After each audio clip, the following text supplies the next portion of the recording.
has invested in technology that will enhance marking, tallying and swift relay of results, meaning at the end of the day, those candidates who are sitting for this year's KCPE examinations will have the results earlier than usual, a week after the exam is done. And of course, the exam will come to an end this week on Thursday. That is the 1st of November.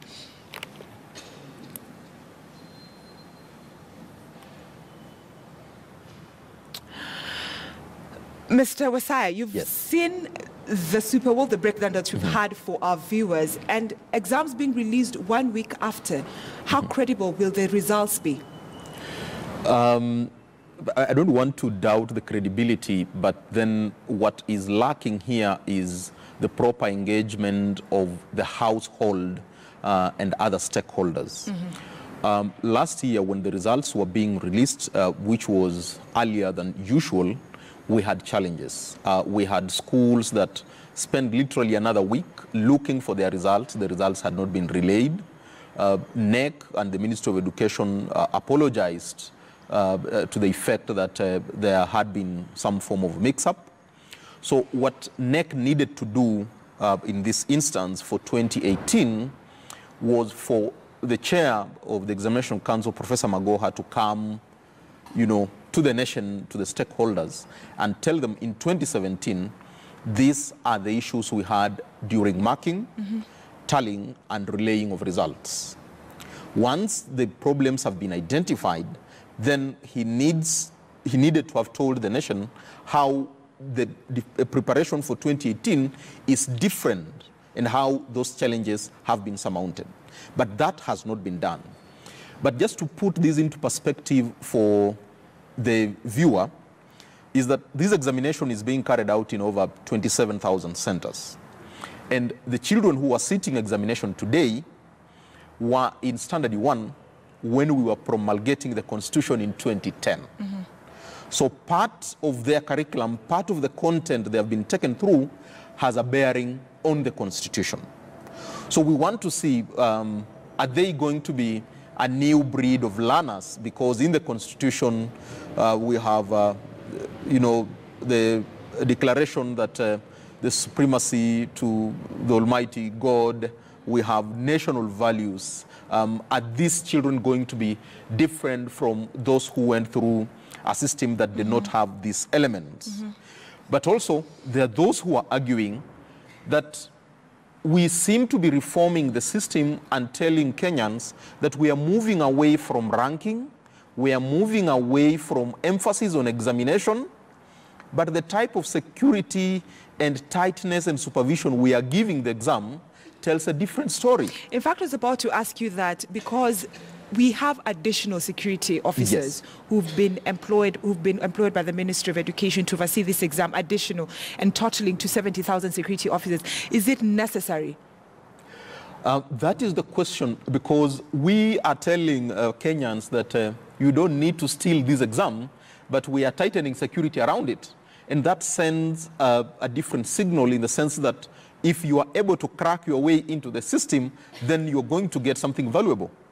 But we need to make this examination look like the ordinary examination that these children sit term after another. We need to reassure the parent that this is not a death sentence for your child. It is not life and death. But that is what has been portrayed right now. We are telling them that, no, you will proceed to secondary school. There is space. You will not miss a chance. But we are increasing the number of policemen and the number of guns around the exam. So we are literally giving something with the right hand and taking it away with the left hand by sending an opposing signal. Okay, let's talk about the Kiswahili and Insha being marked by this optical mark recognition, this machine.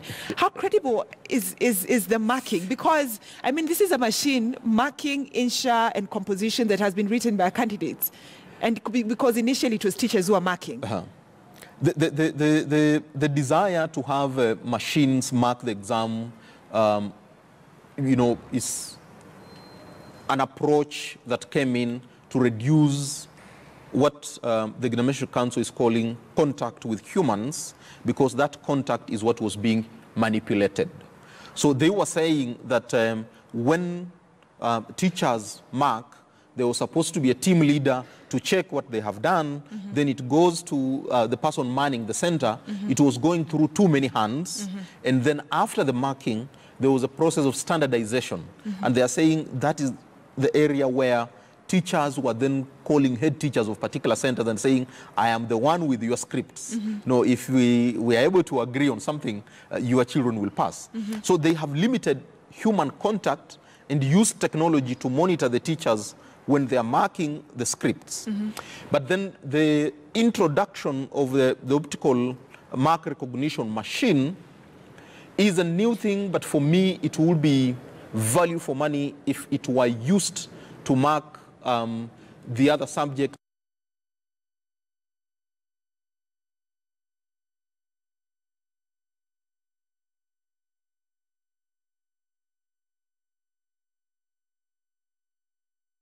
The issue of the Kenya English, which is not standard UK and or standard US English, because when you are writing your composition, you know, about a garden, and you use the word panga and you use jembe, that is Kenya English that is recognizable in Kenya. But it's not standard UK English, it's not standard US English. So we are looking at a situation, Mr. Wesaya, where so many candidates who fail the Insha and composition exam because of this machine. There is a likelihood that there's going to be a discrepancy, and it's a matter that is likely going to generate heated debate. Because if you were to write the name of your village in your Insha or your composition, what will that machine mark? It will not recognize it for anything. Although the Examination Council is going to tell us that, you know, a sample is going to be taken from the scripts for, you know, teachers to look at, the likelihood that some of the scripts that are going to be missed with, you know, words like Shamahoho and Mutopanga and such things, they're going to be there. So there are children who are likely going to miss out a mark here or there. But then also there is the larger discussion that we need to have as a nation. We are increasingly changing the calendar of how our schooling happens. Are we preparing parents and guardians sufficiently? Because the tradition in Kenya has been results are released towards the end of the year. Parents and guardians have the whole of January to prepare to take their children to school.